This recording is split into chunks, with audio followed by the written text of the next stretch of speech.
everyone for joining us today. Just a quick introduction before we get started. So, as a young girl in Georgia, Debra Youngblood had dreams of being a dancer. When she was 18, she got her chance when she discovered Lindy Hop and met Mamalu Parks. As a founding member of the Parkets, she saw firsthand the creation and the impact of one of the most important Lindy Hop groups to date. As a competitor, performer, and world traveler, she has seen the peak of where this dance can take you. So, welcome to hearing her story, her history, and her insights on this dance that we all owe so much to. So, everyone can, I know we just muted ourselves. Can we unmute? Just give a big round of applause initially for Miss Debra Youngblood.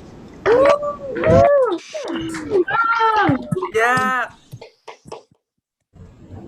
And I'll just give just a special shout out and a thank you for a lot of our past interviewees, Miss Crystal Johnson, Mr. David Carnes, wherever he's hiding, Miss Joya James. Thank you so much for joining with us today. But for right now, you guys have had your spotlight, but now let's give the spotlight to Miss Debra Youngblood. So how are you doing, Debra? I'm doing well. Awesome. I'm glad to hear. And so just to get things started, I know whenever I do these, I always ask about everyone's introduction to dance, but your story actually starts earlier than that. Could you give us just a little insights about your early years before you, I guess I'll say this now, before you were able to start dancing? Yes. First of all, I'd like to say to you and the whole staff, thank you for giving all of us this opportunity to share some of our past. I think it means a lot to all of us to have someone that think enough of us to have us speak about it and, you know, bring it back to life and share. And I'm sure that I can't put it into words. We felt like a lot of us felt like we've forgotten, but this sort of like brought us back to life a little. So anyway, I was born in Georgia, the second of six children. My mother came to the city. She dreamed of Harlem, and after coming here for a while, discovered that I was not a very well child. I was very sickly and unable to do normal things such as walk. And I was in and out of hospitals. But as the years went by, I always dreamed of being a dancer. My mother started me to playing piano, and I refused because I wanted to dance, be active, and get around and do things. I felt like if I'd have taken the piano seriously, that's where I would have been at this point. However, I wish that I would have included that. And anyway, like I was in the hospital and for like at least 9 months or year or so. And after coming out, the thing had a thing called a rheumatic fever. With the doctors and the help and things came around. And this is how I decided that I wanted to dance and I was going to dance, not knowing how I would get to get it started. So my mother, they had no intentions of thinking about dancing for me, although she supported me later. So we lived on Avenue D at first, but my mother's dream was to live in Harlem. And finally, we moved up further uptown in Harlem. And from that, meeting different people, and my friend Rosalie, she was going 125th Street to a place called Central Ballroom. And she told me about it. So I went there with her one night. I think it was on a Thursday night.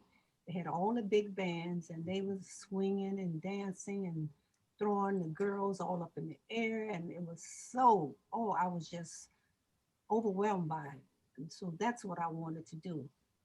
So I asked, how could I learn to dance like that? And they told me about Miss Parks was teaching at Lindy and what was it? No, she was teaching square dancing after school center. So I went there and that's where I met Miss Parks. And from that, it was, well, like I said, teaching square dancing, but then it moved over into us learning the Lindy Hop. No one wanted to do square dancing. So that was like the start of things. Mhm. Was me starting to dance. Awesome. I just kind of just want to unpack because you just gave us a lot right there. So I was hoping we just kind of divulge into just different sections of everything you just told us. So I guess for one, one of the questions that I thought of was like, what I guess what was the big determining factor? Like I know you said that you were basically immobile for your early part of your life. What kept the desire going that you refused to give up and that you said, no, I'm going to learn how to dance one day? Determination. I just didn't want to sit. My brothers and sisters, they were all running, jumping, playing, and there I was lying in the hospital. And my mother would come to see me on the weekends and come. And finally, when I came home, I was still not able to do normal things. And they was just doing this. So I said, I'm going to dance. And looking at TV, seeing dances back then, and that's I think that's what motivated me because I did not want to be sitting at a piano because I just said, now that was if I sat there, that's it.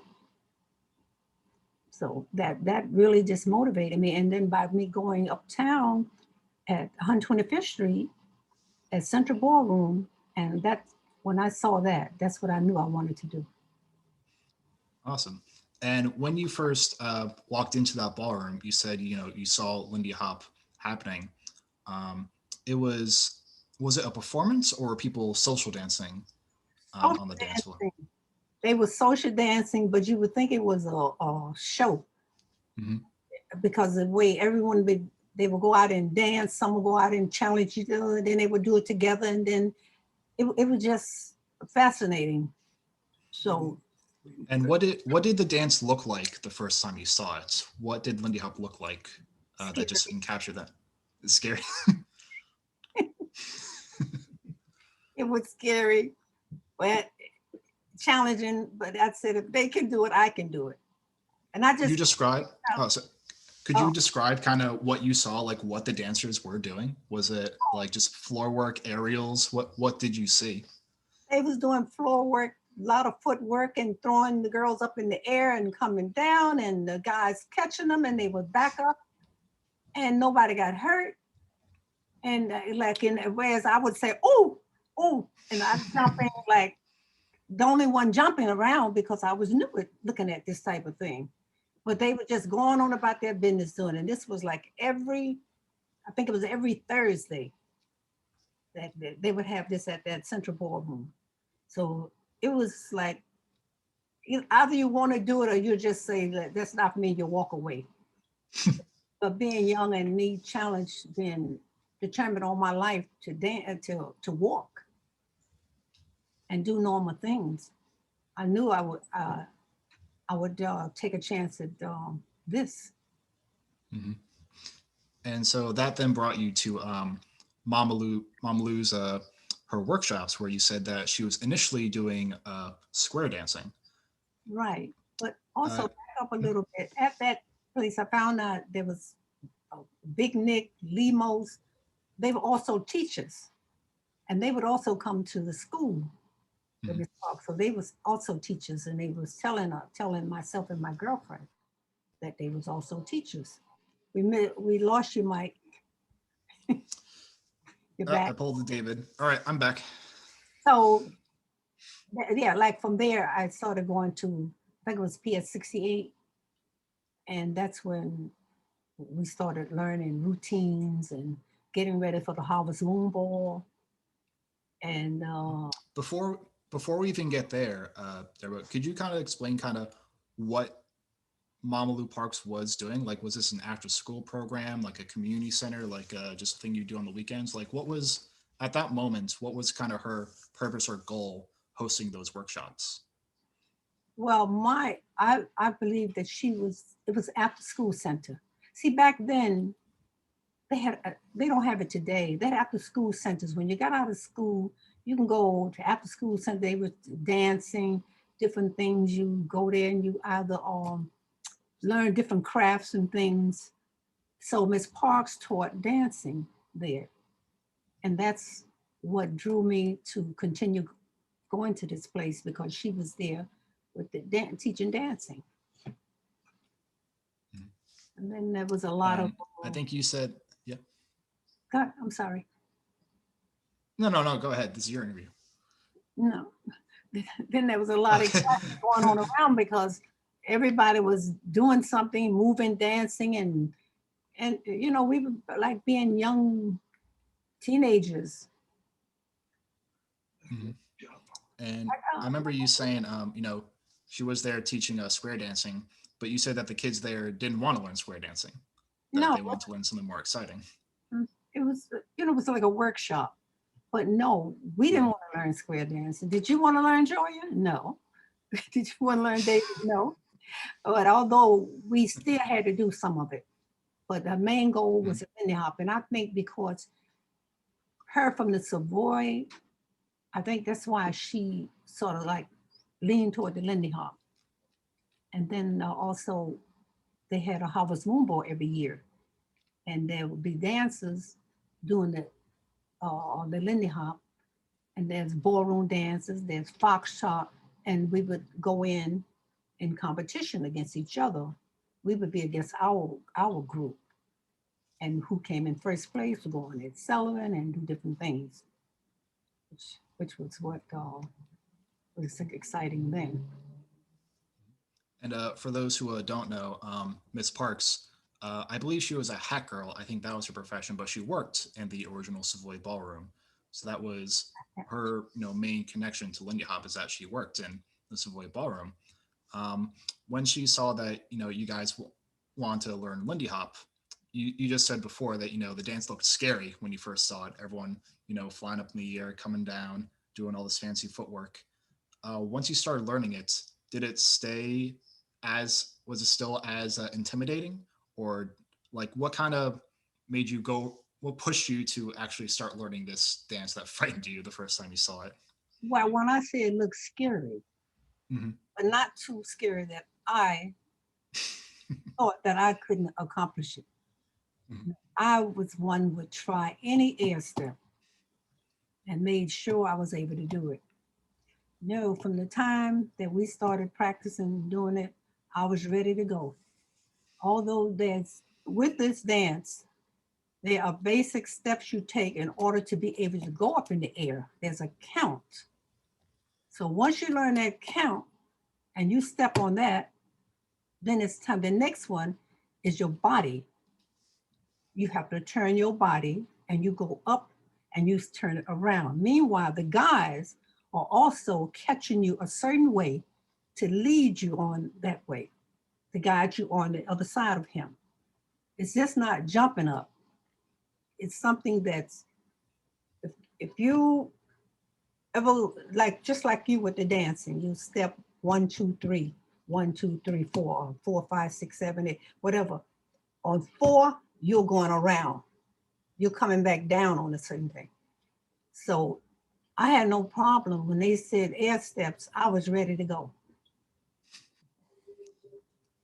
I And know it wasn't um, our interview with David, but there is an interview with David and Gloria, I think from back in 2003, that's been re-uploaded to YouTube, where they mentioned you, and those two described you as like the daredevil of the group. oh, they did. Or kind of like how you just said, you're willing to try any aerial out there, and just learning your backstory where you weren't able to dance until you're 18. What was, I guess, what was I how'd you wasn't get to that mindset where you're willing to try anything, where you were just able able to. to start trying stuff? I was not able to walk. Hmm. That was number one. That's what for. So when you're handicapped and you cannot walk or something, then you see everyone else moving. But just because I guess because I was in my mind, I was young, my brothers, my sisters, everybody going, doing things, they playing basketball. And I just said, like I want to get up and go. So like I guess probably because I was like I wasn't able to do things where it's run like track. and things like that. When I was able to walk, I wanted to do it all. So that's probably what motivated me. So so you almost made up for lost time by becoming the daredevil of the group. And I was in the hospital that I was in for 9 months. Is it was on the Hudson Rockefeller. I mean not Rockefeller. I mean Roy Campanella was in the same hospital because he was paralyzed. So that it was on Irvington House on the Hudson. I should never forget that Mhm, place because I was glad to get out of there, mhm. come home. And so when you guys were preparing for the Harvest Moon Ball, um, when you first competed, was this before the Parkettes were a group, correct? Yes. So was Miss Parks just kind of just getting you guys out there just to challenge yourselves and just to compete against yourselves? Was I that the main goal at that moment? I think so, but I think in the back of her mind, she wanted to have a review. She wanted to move in show business with us. Hmm. And when you think back, it's just like when you're living and doing something, you don't really realize what an impact you have until you look back and say, "Wow." So this is what she probably had this in her mind, not realizing how far she can go with it, and she succeeded. Hmm. She went far. She was not only a teacher for us, she was like a parent. She was like she we looked up to her. Because when we were talking, you competed in 61 and got second place, but you said that that year, Gigi and Kid Lewis, they're the ones that won. Yes. And as far as our discussion went, we thought that was the first year that a student of Mama Lou had won the Harvest Moon Ball. As was I correct in that? Wait a minute, let me say something. See, that Yeah. was Big Nick and Lemos and all them. I don't know what happened before that. If they was into the Harvest Moon Ball, I don't really know that part of it too much. Okay. All I know, I think is in 60 or 61, somewhere like that. That's when I went. Hmm. Because my story came in when after I came to Central Ballroom and started at PS 68 up there. He's right. Gotcha. So I guess around the time where you guys were competing and win the Harvest Moonball, looking back, do you think that's kind of where it clicked in Miss Parks's mind that this could be turned into a show? That she was seeing championships coming out of her program? Looking back, yes. Just for a moment, I want to ask you something. Mhm. You have Lonnie's name there. My Oh yeah, husband. yeah. I think you're signed in under Lonnie's name. I Oh, think okay. I'm just wondering because everybody know I'm different. I can yeah. fix that for you. Now we know you're Deborah. Yeah, I think that in her mind she wanted to really move and take us further places than just in Harlem. She wanted to really succeed with this group, Mhm, and that's I think I and when I look back and think about it. mhm. So it was, during that time as well, you were telling me that you know clubs would come up to Miss Parks and ask for dancers. So she was, she was able to, give out, small time work, Mhm. in like the clubs around the area. But really, the thing that kind of maybe jumpstarted the whole thing was when you guys, I forget the timeline. Was it you guys went to Bermuda, got asked to come to Bermuda first, or was it the Apollo first? I I'm not. I think we went to Bermuda first. Hmm. I think, but it's either Bermuda first or the Apollo first. But I Okay, think it's let's Bermuda first. all right. So let's start with Bermuda then. Um, you know, you you compete in the Harvest Moon Ball, Madison Square Garden in front of thousands of people. You get second place, which is an amazing feat, and more so than any of us have done yet, and far younger than any of us are now. But what was it like being able to take this skill and then travel to a whole separate part of the world and be able to do it? It was exciting. I felt, well, felt like we were stars because the way the people treated us. And you look at TV and you see this, see other people. When you're doing it yourself, and people how they accept you, and when you walk in and you perform and so on, it's a great feeling.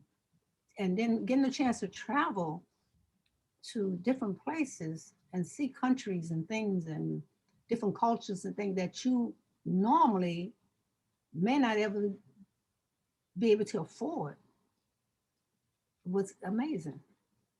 Mhm. And Was there and anything? and they Go ahead. loved us. And we got there and I mean, to see how they yelled and screamed and applauded, it just, we had so much energy.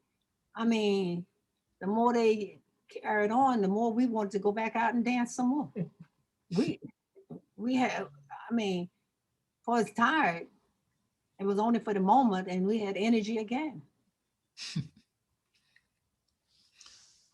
Awesome. Was there anything specific about Bermuda that kind of stands out to you as, this being the first moments of taking this abroad? Yeah, we worked a place called the Clay House Inn. Hmm. And I remember it because also Miss Parks, because she had a review. So she couldn't go there just doing the Lindy Hop. So she had us, well, I could never sing. So they put me back a little bit, but I act like I was singing. And each person had a line to do on the songs. And I think each person had a song to sing. I didn't sing any of it, but I was able to keep time and keep it exciting there. So that stood out because not only did we open the show, we did the whole show. We danced, we came back, Miss Parks talked, we were able to make a quick change, come back and do the next act. And while somebody's dancing, you can go back and make a quick change to be back out on the floor. Hmm. Awesome. And then you guys came back from Bermuda, and as far as this timeline goes, you then were able to ask to perform at the Apollo. And what you told me is once you've performed in the Apollo, then you know you've made it. Well, I'll have to put it this way. I think I don't know exactly how it happened. When we came back and started Apollo, all hell broke loose.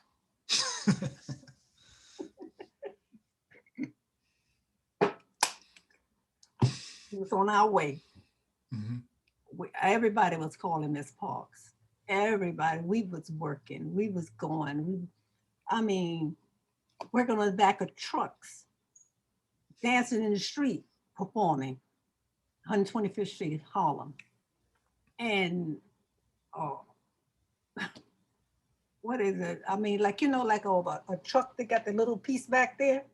Hmm. It was out there dancing. We wore out so many shoes out there on the street dancing. Our shoes were worn out from dancing in Harlem. So we also did campaigning.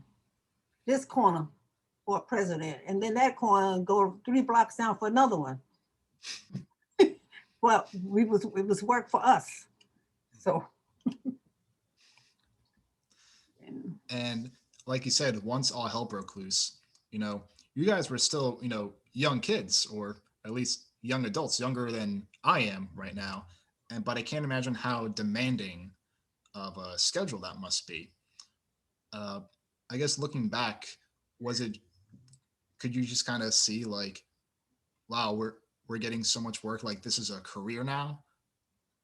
Like, could you see just kind of, oh, we can actually do this as a job, or was it still just fun? well, it was both. I think it was more fun than a job. Hmm. I tell you, it was more fun than a job. We didn't look at it as a job. And to tell you the truth about the matter, I never thought I would ever stop dancing. I never thought I would get to the age of be 40, 50, or 60 years old. I just didn't see it that I just felt like I would just go forever because I figured we can do it and I love to dance. And as long as I was out there and the people enjoyed us and we was traveling and the parks was getting jobs all over the different places, in and out of the country. couldn't wait to get back. They was waiting on us. So it was like, it was a lot of fun, a lot of fun. Hmm. We And would, what was good? we would sometime right in the park. We'd be rehearsing. We'd be walking the street and stop right on 125th Street. If there's a step that we couldn't get, we might try it right there. It's true. Ask them, Joy, you know, there. Right, Dave? And I was That's always right. with David, take me around the back. Right down to it. I loved it. I love going in the air. I love it. Yeah, that's Yeah. awesome. I'll say I once had a spontaneous moment where me and my partner tried doing a flip and she twisted her ankle and was out of commission for 3 months. So I'm glad that you guys had more success than we did, being able to pull out those steps whenever you wanted. Well, because like I said, it's a certain way you have to step. You step, you when you're doing the steps, you're doing it and you spring, you bend, just like you're gonna pick up a box. You're not gonna just pick it up. You spring down and then you leap up. There are steps that make you be able to go into that. And just like uh around the back, or ASO and down the back, we break off. We come up. David hit me in the waist. I hit him around here. And the next thing you know, I'm going over. So, and the only way I don't go if I lock my legs. So, David, I'm not ready to go. Other than that, I'm gone. I saw you. Right, Gone. right. So what? So what happened? You didn't learn how she did. You didn't show her how. No one showed her how you step to get into it. You just can't take a person's strong. You got to be able to step, and she got to be aware that she's going, and you know exactly where she's at. Because if around the back there's David step like that, I step in, David go like this, he hit me, we go, and you come down right there, and you break off, and you go right back into the music. When you guys were learning, Count. when you guys are learning these air steps, like in practice, is someone there demonstrating these moves, or is it more done? Is it just done by Mama Lou's instructions telling you what to do? Like, who's in charge of showing you how these steps are supposed to look? I think we had Big Nick, we had Sugar and Sullivan them, we had Ronnie Hayes, Ronnie Hayes, we had Lee Moats. Big Mo, yeah, Limos. These are they're much older than us. Mhm. So they were showing us the steps. They were spotters for us. Pardon me? They were spotters for us. Oh yeah, and then not only that, doing the step, you got to have a spotter. Mhm. So if you going the wrong way, there's somebody to help catch you, so you don't fall. Mhm. Was Sugar the only flyer able to show you guys, or were there anyone else being thrown around in those demonstrations? No, Sugar wasn't the only flyer. She was like, Mhm. I didn't never. Well, it wasn't Sugar with me for the flying. It was Yeah. Limos, Big Nick, and I think Solomon. Mm-hmm. Mhm. Even though I was a girl, he was still able to show me the girl part. Okay. Mhm. And then and just like for an example, like Joya would know the girl's part. Myself, I don't know the boy's part. Now David would know the girl's part and the boy's part. Mhm. So how just like he'll know how to tell you how to step in for the girl. Right. Also, he will tell you how to step in for the boy. Okay. Okay. Awesome. Now, you're talking about this rigorous schedule you guys had, where you're performing everywhere, performing for candidates on the back of trucks. What was your family's reaction to all of this? Well, my mother, all of our family, well, we were stars, and we were stars. Anytime you can look and see, just like um, Harvest Moon Ball, Joy, and they want Ed Sullivan, Jeezy on Sullivan. You look and see. Oh, then what's his name? What the thing we did the midnight thing for the uh, he had Jerry Lewis Jerry telephone. Lewis telethon and see us on TV. The Radio City Music Hall, you know your kids are starting. Our mother, our parents, they loved it. Because Mhm. we was the biggest things as stars for them. And they knew us. So we were family. You know? Right, Yes. right. It was like, and we walked down the street, everybody knew us. And no matter where we traveled, we loved it. There was nothing Right. like coming to Harlem. Right, guys? Right. We had Harlem. Everybody knew us. Awesome. And eventually the group got so popular that you're able to expand out of Harlem, where you had your own European tour. Could you tell us just how that felt going to a whole another continent and traveling around performing this dance?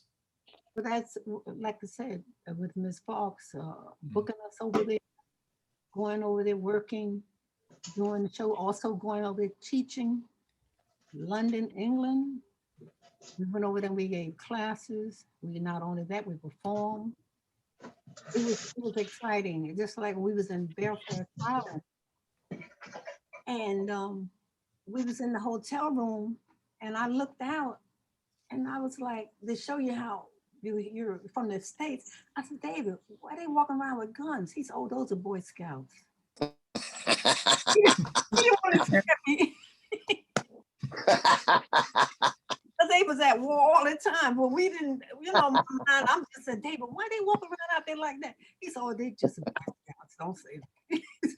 So, but we were family. We enjoyed everything. When one cried, they all cried. That's true. The boys and the girls.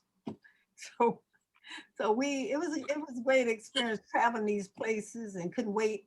We even got jackets, USA champs, Lindy Hop champs. We got on the plane, we had on blazers and with our emblem up here.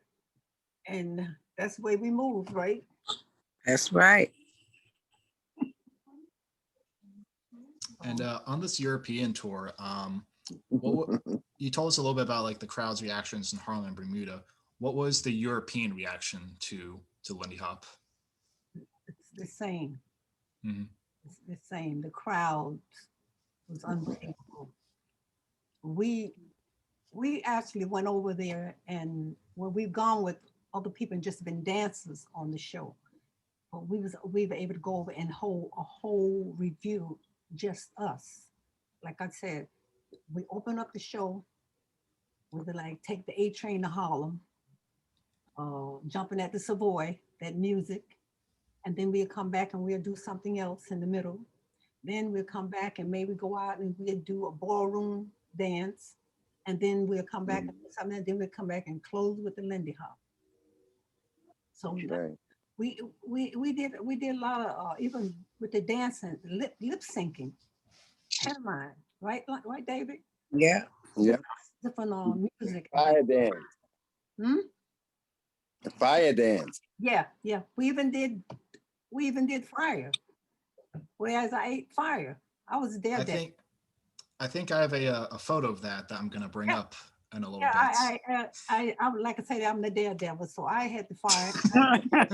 Put it in my mouth, and they couldn't figure out how. But what you don't realize is flame. If you hold it up, it goes away from you. So you put it there and you hold your teeth there for a certain amount of time, then you move it. And I like it. Learned it. But for the people to see it, they thought they couldn't believe it. I appreciate you sharing those show secrets.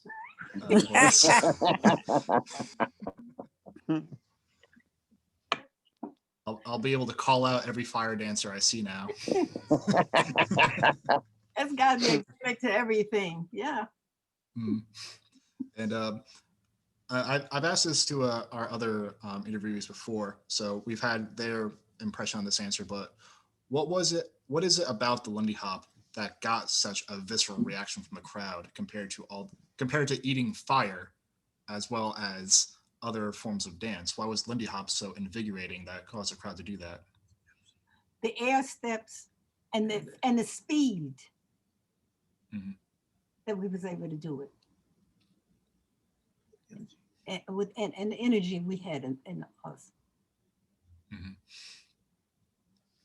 And I know we talked about the energy and speed in the interview with Joya. We showed the video of performing in Germany at one of their competitions where they slowed down the music, and you guys had to work your routine against this slow down music, but still doing the same aerial steps. And you could even see the crowd's reaction compared to their hometown heroes, kind of getting silent reactions compared to you guys, these underdogs, showing the more impressive timing and and the more impressive tricks compared to what they were used to.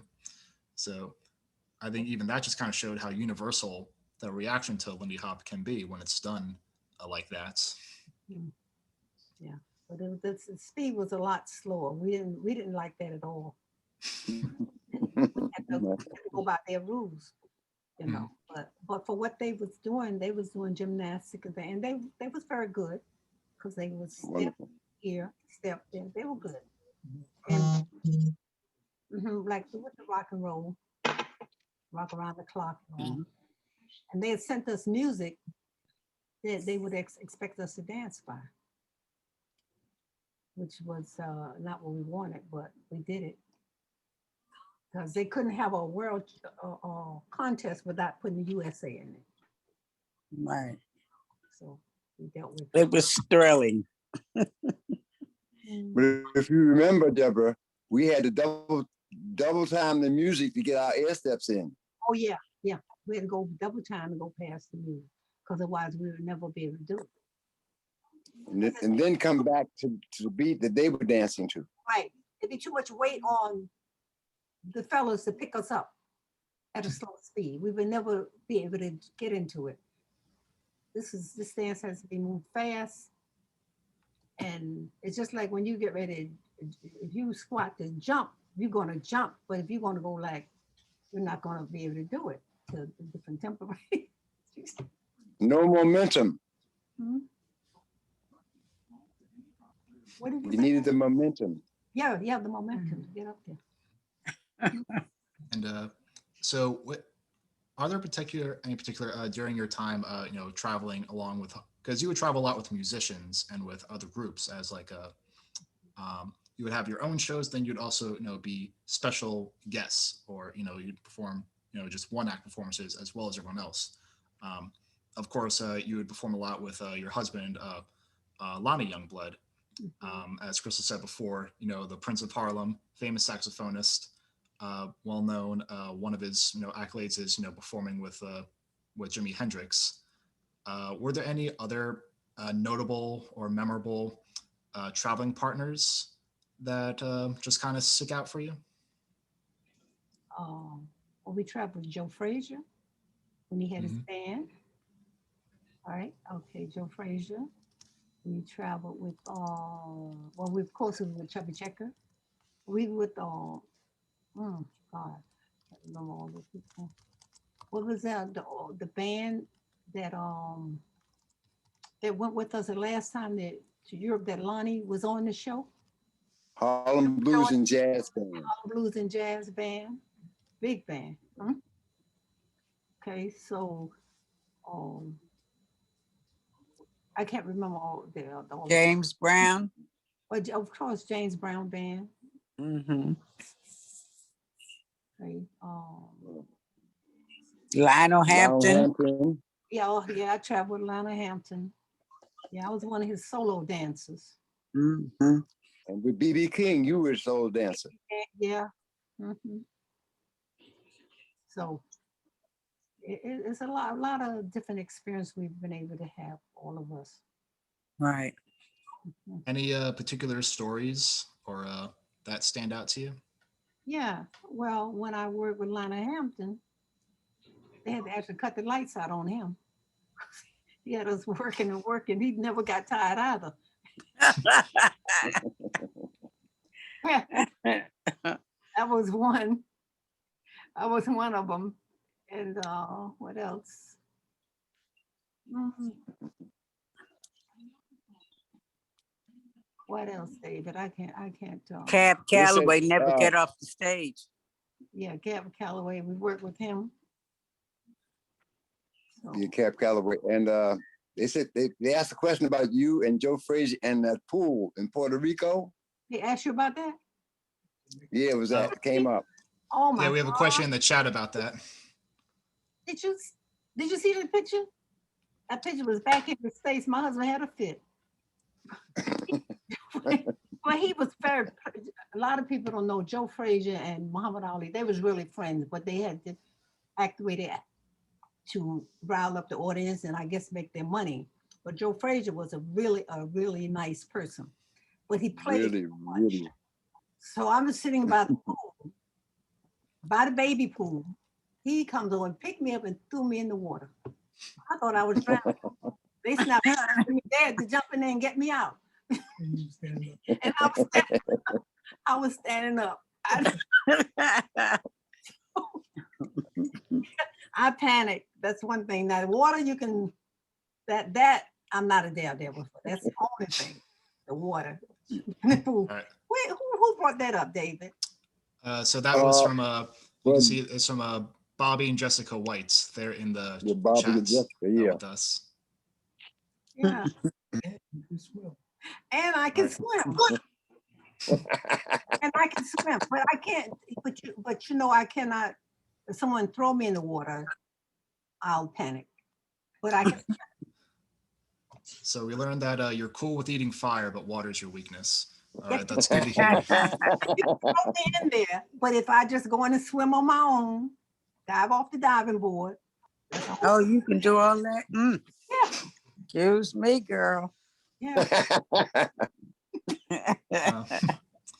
Could you also tell the story, Deborah, of when you were performing with Lonnie, when the group was performing with Lonnie, and it was his show. He was headlining, but he thought he could follow you guys after your performance.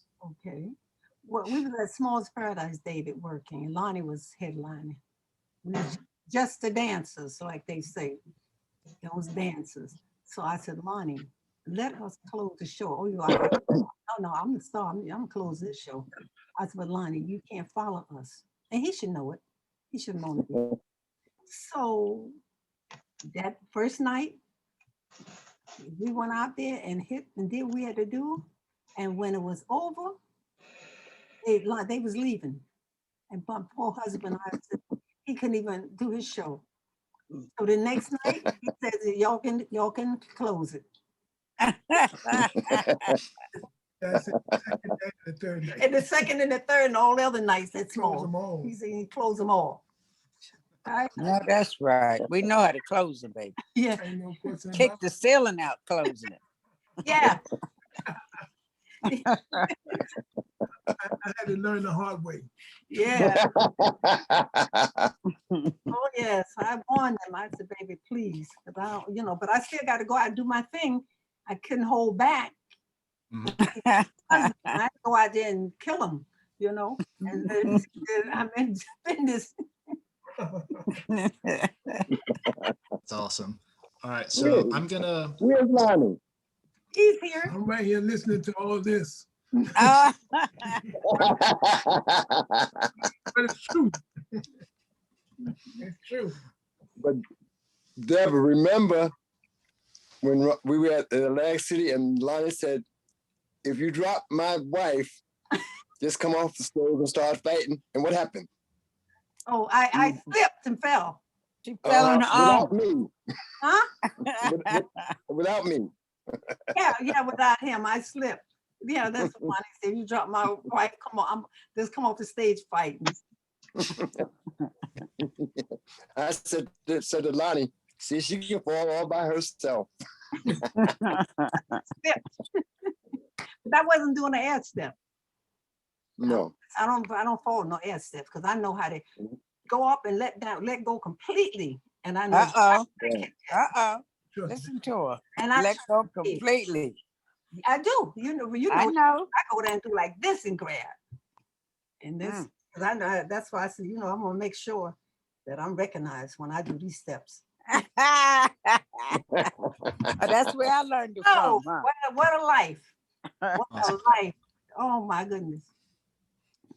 All right, so I'm gonna try and pull up some because you were kind enough to send me a bunch of photos for us to use as promotional material, but I want to pull those up just so that everyone can see. Here we go. Can you see this? That's Chubby Checker. Let's All double right, check it. perfect. Yeah. And so I got a bunch of photos here, and I'm sure we have people in the crowd here that also will be in these photos. So if you Okay. see yourself, Yeah, by I'm all right means. next to Chubby Checker on the if you on my left, there's Gloria on the end. This is at the Apollo Theater. That's me, Chubby Checker. There's Tracy, which is the baby of the group we were telling you about, and Mickey. Right.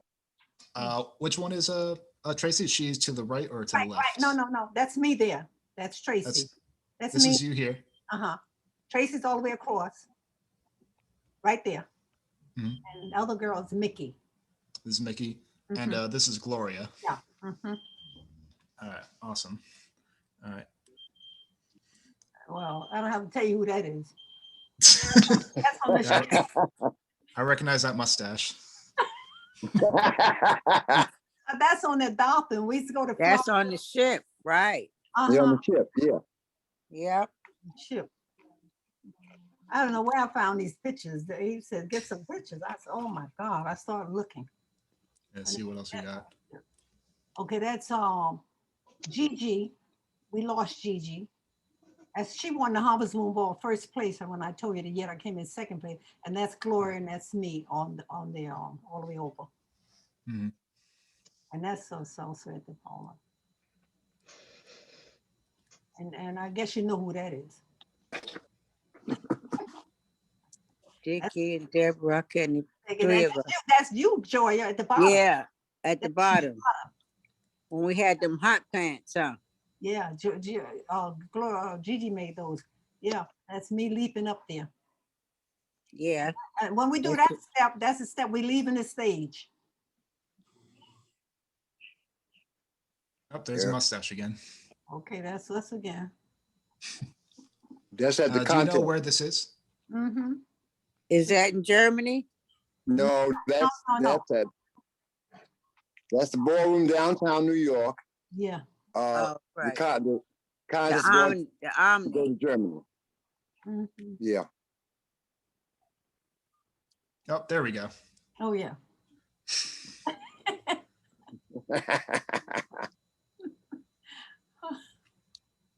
David, is that Yeah. you? Yeah, that's David. That's me. David and Oh, I. listen, I've never seen so much of you before, David.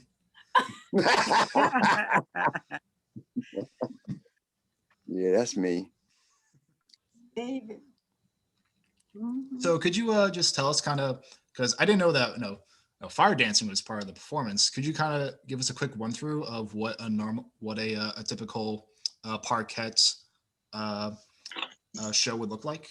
we had a whole review, an act. In other words, we just didn't go out there and Lindy Hop. You came out, like I said, we opened up the show. What was it? A Train? A Train. Take the A Train to Harlem and do a The little prologue first.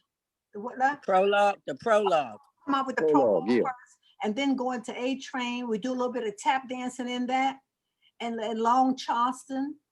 And then after we finish that routine, you go off, then we come out again and do something else. So in other words, it was just not Lindy Hop all the way. We did a little bit of everything.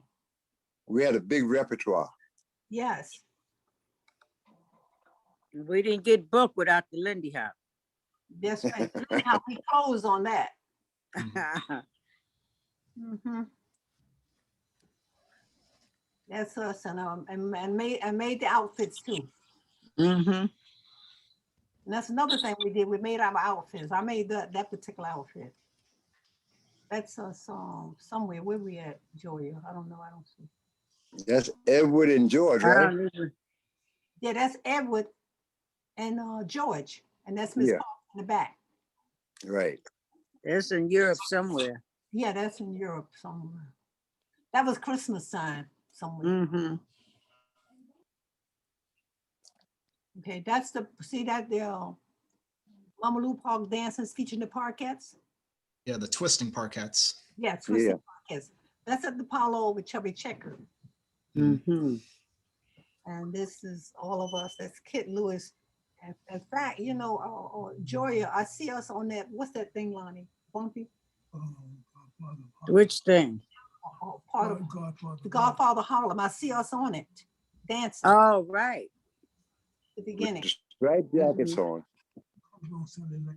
Comes on Sunday night. Okay, that's the group too at the Apollo Theater. There's welcome. That's the Smallest Paradise, Miss Parks and I. Wow. Right. And that's us 1987, the Cotton Club. A review. That's Mm-hmm.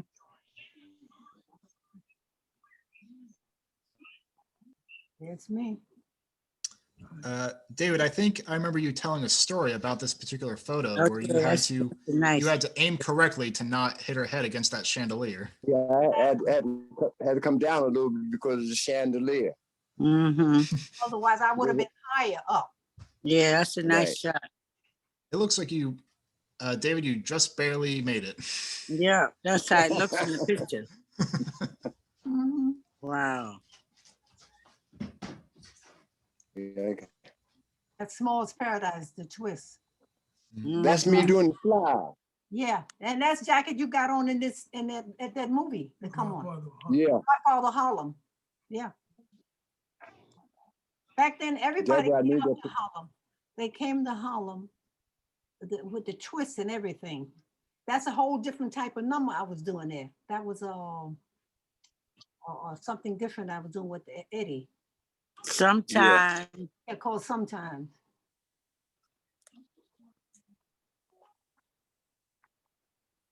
That's us again, Miss Parks and the group. That's the picture I have on my shirt now. Oh, you made a picture of that? It's on my T-shirt. Oh, you're nice, David. Mhm. That's nice. Yeah, that is nice. Now that's in England. In Florida, Yeah. I thought it was in Florida. Oh no, that's in England. This is Oh. England, London, when we was teaching over there. Okay. Do you remember when this was? What year? Oh Lordy. That's a laugh. Remember? No. Well, look how young I am. In the 80s, Must have been. early We were 80s. young for a long time though, so Because I remember you telling me that, the way Miss Parks taught is that she taught you the dance in the way that you would be able to teach it eventually to the next generation. Yeah. Mhm. Yeah. hey Joy. What Yeah. did you guys? Yeah, were you guys invited to teach workshops across the world as well as perform? Yeah, well, this is in Mhm. this is in England, London. Yeah, we made a couple of times here, David, right? Yeah. Also performing workshops, Florida. Mm-hmm. We taught in different places. We was in And the- what would you teach in these workshops? Would you teach your routines? yes, right, David. Basically, we teaching the floor work, and then Yeah. we see where The first stop. Yeah, the first stop, and we see where they're comfortable, and we might look at a couple and a fella that's strong enough, and a girl that's ready. We'll show them some air steps, which we was very successful in Florida. Mhm. That group there, Right. they went on to the Super Bowl or something. Mm-hmm. Sure did.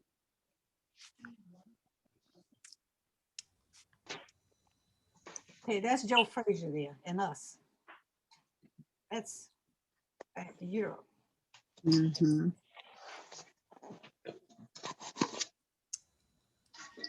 And this is the last photo that I have. Okay, that's in that's in Europe, right, David? In Italy. Or Italy? That's Italy. How many cities? Yeah. Ilana, you was on that show. 31 cities. We in did 15. 31 cities in 15 days. Who was on that show? That's you and I, Joya. Right. That's in Italy. Yeah. What happened? We Mhm. went to places like Walmart and thing open up.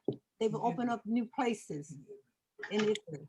Oh, like the supermarket, Yeah, and the then we chain, just outside co-op. the crowd Grand opening. for the grand opening. Mm-hmm. Can you imagine that many in 15 days? Yep. David, I don't even have that picture. I don't either. Who had This that? was Joy? this was I found this on there's a Mamalu Parks Facebook group. I think Crystal actually shared this photo on No, that I page. did. That's my picture. You All did? right, Oh, Okay. yeah, I you did got, that. Huh? I did that. Joy. Okay, Mm-hmm. I hear that. That's nice. I want that picture. I don't have that picture. That's nice there. That's awesome. I guess a quick note to the audience, like Nick said in the beginning, if there's any questions for the audience that you would like Miss Deborah to discuss, you can put them in the chat now while we're still talking. All right. No, that was awesome. Thanks so much, Deborah, for giving more insight in those photos, and as well as everyone else who joined in as well. But I kind of want to ask, so after you stepped away from the group, but you still stayed in the show business scene. You took over as kind of the business end of your husband because you were kind of doing that already with Miss Parks. Could you kind of just give just some description of what that looks like working in that side of entertainment? Okay, well, naturally, I was handling the financial part of my husband because Miss Parks, like I go back a little bit, when she was having problems with her sight, she's partially blind.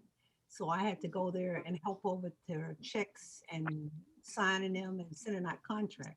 So I learned a lot from her then. So when I started with my husband, because he really didn't want an agency, he wanted to, so we can know what's going on. So I started doing that for him.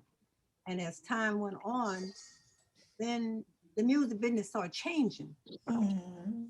So he started what is it called now? DJ DOT.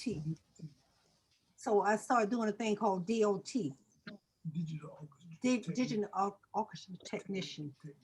Instead of him using a band, we put all the background music on track, and just his voice was live and his horn. And I worked the computer and pull up all the music when the tracks. So that's what I've been doing. Awesome. And you guys are still active, of course, in the entertainment scene. You guys, well, of course, COVID has slowed everything down, but Yeah, can't wait to get back, but we're not in a hurry. no, we're all taking our time. Thank God. I hope then right, so- things will be better. So we have a question from Bobby and Jessica. They said that Crystal had showed them, I guess, a video of yourself and David performing what they call Deborah's signature step, where Deborah jumps up and sits with her legs folded while in David's arms. Would you mind talking about that step and kind of how it came to be? What, I don't know what step. So that's the next snap. The step The that next you and snap. David. Next snatch. Oh, what happened? Oh yeah, right. What happened?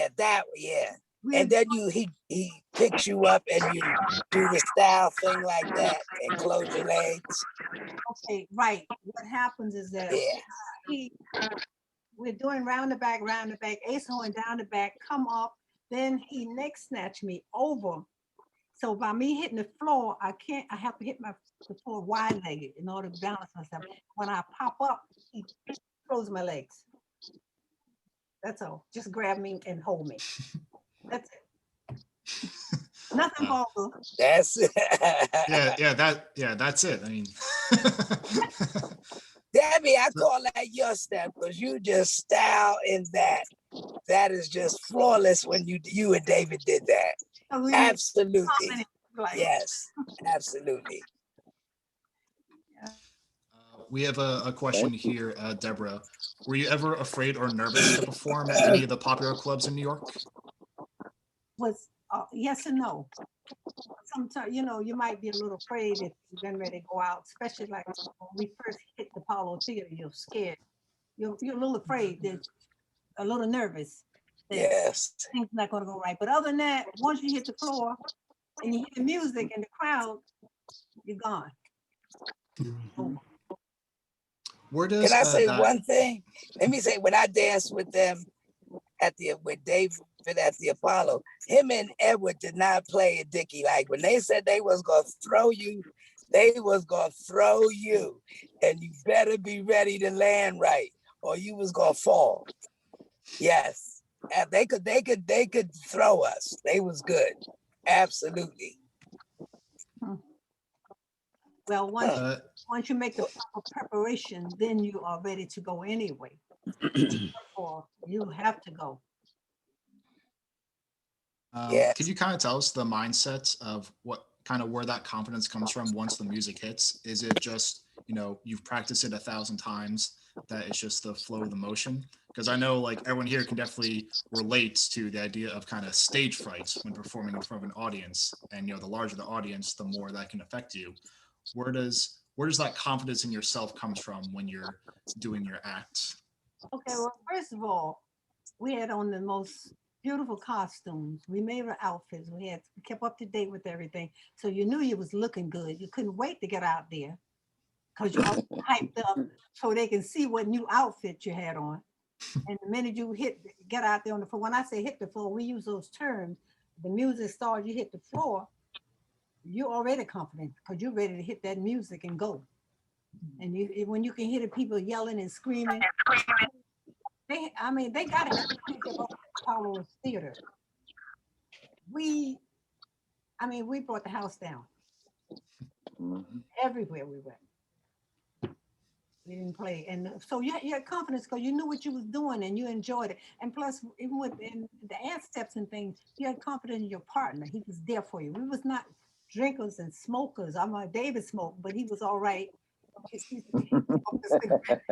guess you stopped smoking cigarettes now, but everybody had energy, and wasn't drugs and things.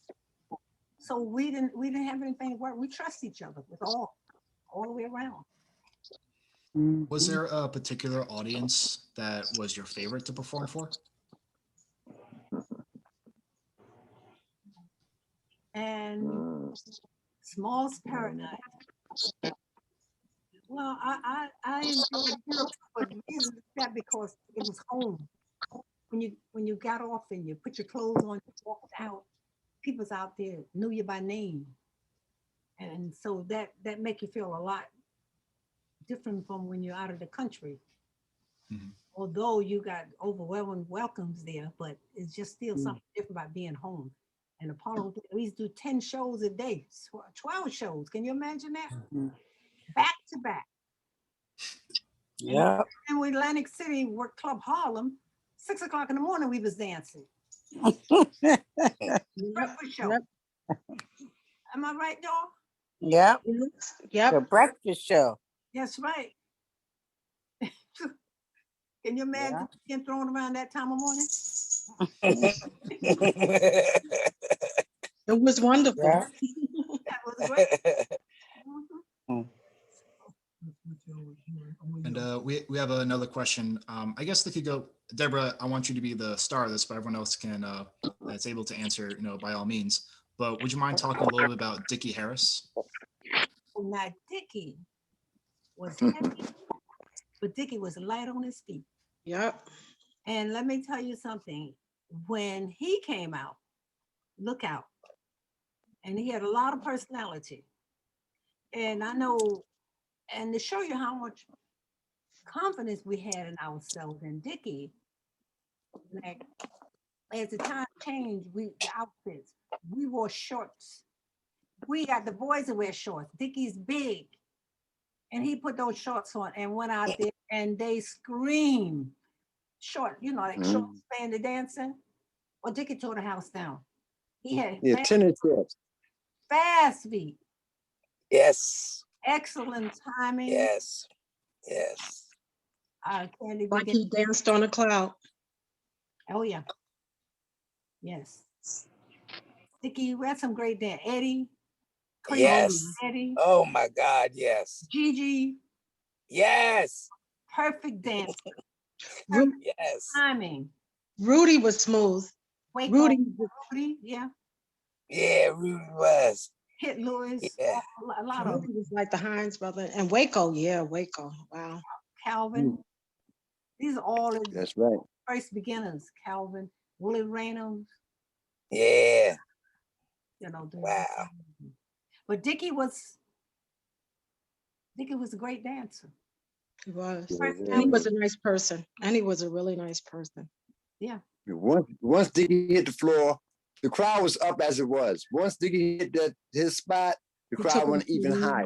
They went to another level. Yes. Yep. Some more.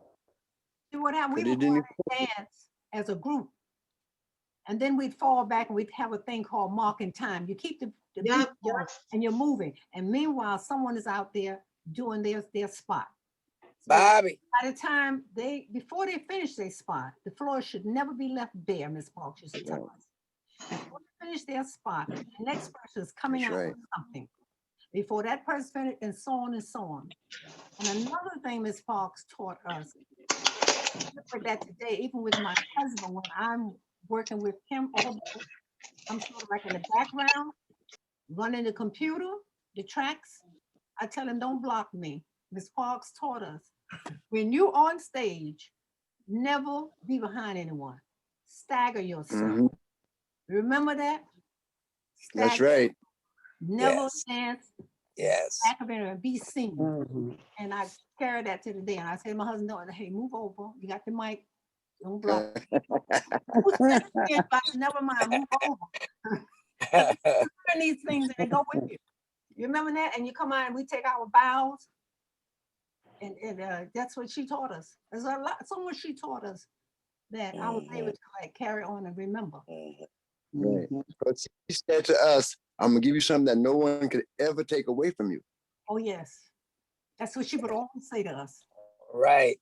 You remember those words? Yeah. Like David's amazing, you remembered that. Yeah, I remember a lot of stuff. Yeah, truly miss her. I mean, how many people be dancing at performance? That's right. That's right, David. I kind of, Deborah, I kind of want to go into your interpretation of those words. I know David, he was one that brought up, this is something that no one can take from you. And in your mind, when it comes to Lindy Hop, whether you're teaching it or performing it or just reminiscing or even just dancing to it, for you, what is kind of the heart and soul of the Lindy Hop? That I was able to do it. And I can look back, look at pictures, and just what you're doing for us now brings out the feeling it was all worth it. Although we were not able to get a younger group to learn this, because this is not something that you can just do. So you have to be dedicated. And the fact that I was dedicated. And then I had a second family, the dancers.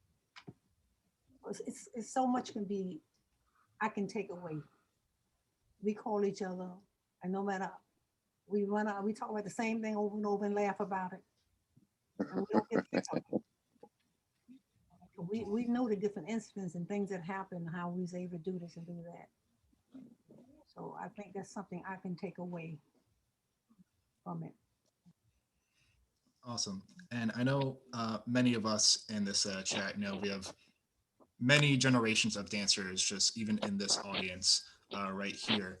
I consider myself, kind of the newer generation of right now. And right now, the Lindy Hop community is doing its best to kind of preserve and keep this dance moving forward. What values do you think are important for us to keep and to pass along to the next generation of dancers?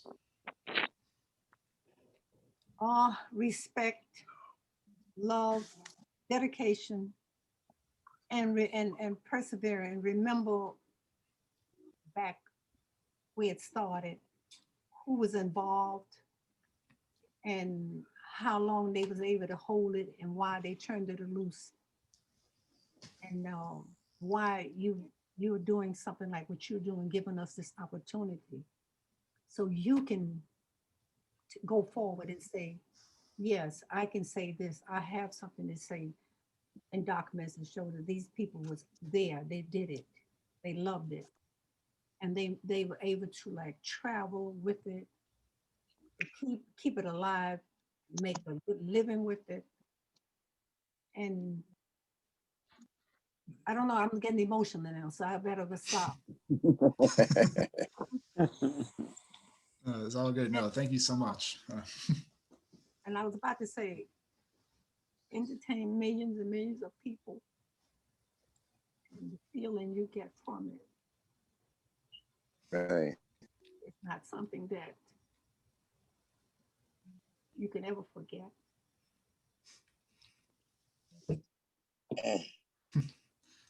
Thank you so much, Deborah. And I know while we were talking, I told you about just how far Lindy Hop has grown worldwide and how much of an impact it's made, and how many different communities across all these countries around the world are taking part in this wonderful dance.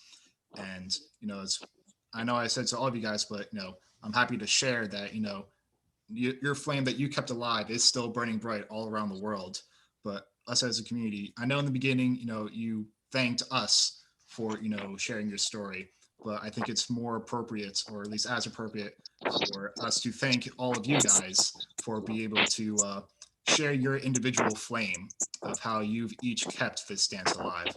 That's So, right. That's right. So I'm thankful that I've been able to have this experience with everyone in the crowd right now. I know I've had this discussion with you privately, but I never want to be able to stop saying, thank you for being able to tell your own history of how you've personally kept this dance alive for us to take hold and hopefully do it justice. But with that, I just kind of want to close this, Deborah, with one final question. One that I've asked everyone kind of at the end of all of our interviews. So in this time where Corona is still taking place, but we have seen great progress with vaccinations and people being safe and still diligent and keeping everyone keep everyone's spirits up. But we do know that there is a light at the end of the tunnel, and that eventually we will be able to get back to dancing again. In the meantime, can you just kind of give us your words of wisdom or words of encouragement um, for us still patiently waiting about this dance, or just kind of give us your words of wisdom about what more this dance could. I'm tripping over my own words right now after what you said before. Just kind of your words of wisdom that will just keep us going while we patiently wait, or just words of encouragement for these generations of dancers that we have with us right now and those who will watch later. Well, if it's something that you really want, never give up. Just keep on believing in yourself and what you want to achieve or accomplish from this dance, and how far you want to take it. And just respect yourself and others. I think I'm not able to keep talking because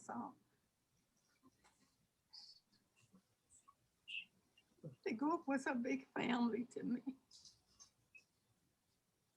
I really took it personally. I had a lot of great years with it. And Miss Parks,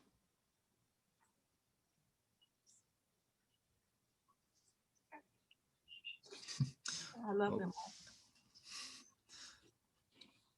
well, thank you so Oh, much, Deborah. Mike, Yes. Yep. before you leave, because Oh, while we're you, not leaving yet. Don't worry. oh, okay. I have a question for you. Um, can you share with the group, um, what is your reasoning, or how did you come to embrace this dance style and want to, and you do so passionately embrace this particular historical legacy dance style of Harlem? Can you Oh, wow. explain that to us?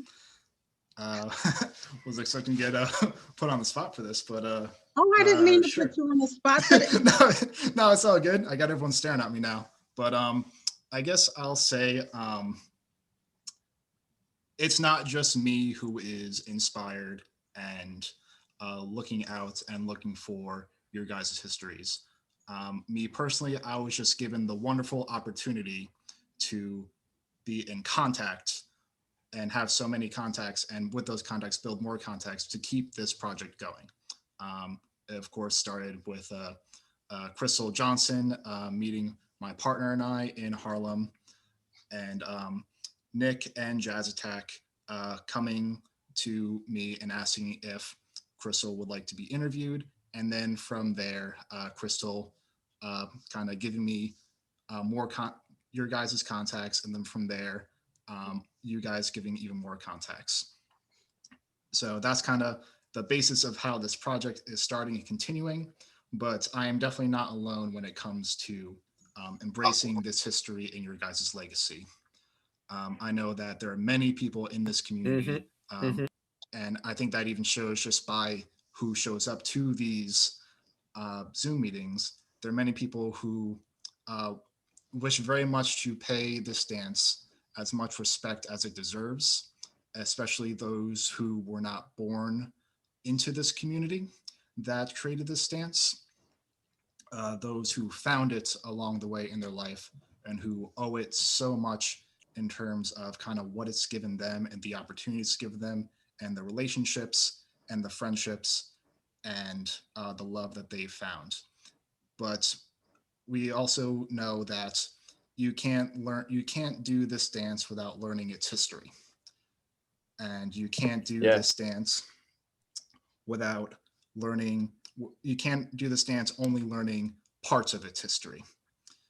And the fact that we have this opportunity for you guys to share your stories, to share your own individual histories and individual interpretations and inspirations and stories that how you've kept this dance alive, and a history that unfortunately many people were not able to hear for one reason or another, but we have the opportunity to hear it now. Um, Again, it's more of a thank for you guys for taking time out of your day and taking time out of your life to have these histories with this dance. So as much as I may be the voice of this, trust me that there are plenty of others like me that are here that just want to thank you as much as possible about this and are really inspired and really embrace your legacy as much as I show or as much as anyone else can show. So uh, I guess with that, I first want to give the spotlight and the thanks back to first the star of the night, Miss Debra Youngblood. Can everyone just real quick just unmute and please applaud her for her. Woo! All right, all right, Yes, yeah. yes. That's my You are partner. amazing. Everybody, all of them. Yes, you are an inspiration to us all.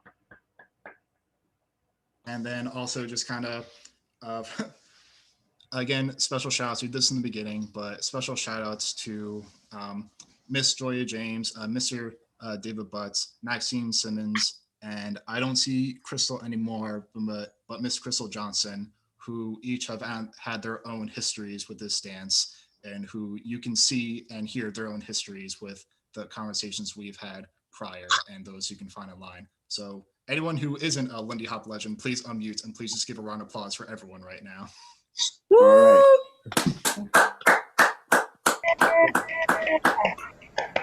All right.